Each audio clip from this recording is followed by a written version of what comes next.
ଏହା ହେଉଛି ଜଣେ ମୁସଲିମ ଲୋକର କାହାଣୀ, ଯିଏକି ନିଜ ହିନ୍ଦୁ ସାଙ୍ଗର IPS ସ୍ୱପ୍ନ ପୂରଣ କରିବା ପାଇଁ ନିଜର ସୁନା ଚେନ୍ ଦେଇଥିଲେ।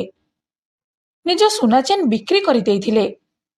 ଏହି ଘଟଣାର 7 ବର୍ଷ ପରେ ଏକ ଚମକେଇ ଦେବା ପରି ଘଟଣା ଘଟିଥିଲା, ଯେତେବେଳେ ହିନ୍ଦୁ ସାଙ୍ଗ SP ହୋଇ ତାଙ୍କ ମୁସଲିମ ସାଙ୍ଗଙ୍କ ଘରେ ପହଞ୍ଚିଲେ, ଯିଏକି ନିଜ ସୁନା ଚେନ୍ ଦେଇ ତାଙ୍କ ସ୍ୱପ୍ନ ପୂରଣ କରେଇଥିଲେ। ହେଲେ SP ହୋଇ ଯେତେବେଳେ ସେ ମୁସଲିମ ସାଙ୍ଗଙ୍କ ଘରେ ପହଞ୍ଚିଲେ ଆଉ ଘରେ ଯେମିତି ପାଦ ଦେଇଛନ୍ତି, ସେ ଦୃଶ୍ୟ ଦେଖିକି ଚମକି ପଡ଼ିଲେ। ତାଙ୍କର ମୁଣ୍ଡ ଘୂରିଗଲା। ସେ ମୁଣ୍ଡରେ ହାତ ଦେଇ ତଳେ ବସି ପଡ଼ିଲେ।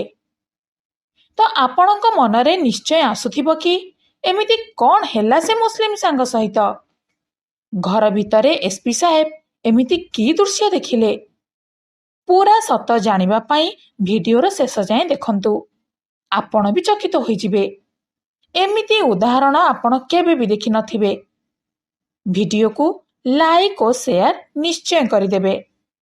ଆଉ ଯେଉଁମାନେ ଭିଡିଓ ଦେଖିବା ଆଗରୁ ନିଜର ନାଁ ଓ ଜାଗା ନାଁ ସହିତ କମେଣ୍ଟ କରିବେ, ସେମାନଙ୍କର ନାଁ ପର ଭିଡିଓରେ ଘୋଷଣା ହେବ। ଖୋର୍ଦ୍ଧାର ଛୋଟିଆ ଗାଁ ନିରାକାରପୁରରେ ରହୁଥିଲେ ରିତେଶ ଓ ସିରାଜ। ଉଭୟ ଘନିଷ୍ଠ ବନ୍ଧୁ ଥିଲେ। ଗୋଟିଏ ସ୍କୁଲରେ ପଢୁଥିଲେ। ସାଥୀ ହୋଇ ସବୁ ଦୁଃଖ ସୁଖ ବାଣ୍ଟୁଥିଲେ। ରିତେଶଙ୍କ ପିଲାଦିନରୁ ସ୍ୱପ୍ନ ଥିଲା କି ସେ ଜଣେ ବଡ଼ ପୋଲିସ ଅଫିସର ହେବେ। ଆଉ ନିଜ ସ୍ୱପ୍ନ ପୂରଣ କରିବା ପାଇଁ ସିରାଜ ତାଙ୍କୁ ସବୁବେଳେ ଉତ୍ସାହିତ କରୁଥିଲେ। ରିତେଶ ପାଠ ଭଲ ପଢୁଥିଲେ, ହେଲେ ପରିବାରର ଅବସ୍ଥା ଭଲ ନଥିଲା।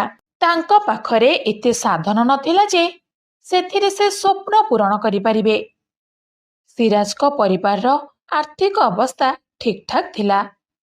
ଆଉ ସିରାଜ ଜଣେ ଦୟାଳୁ ସ୍ୱଭାବର ଲୋକ ଥିଲେ।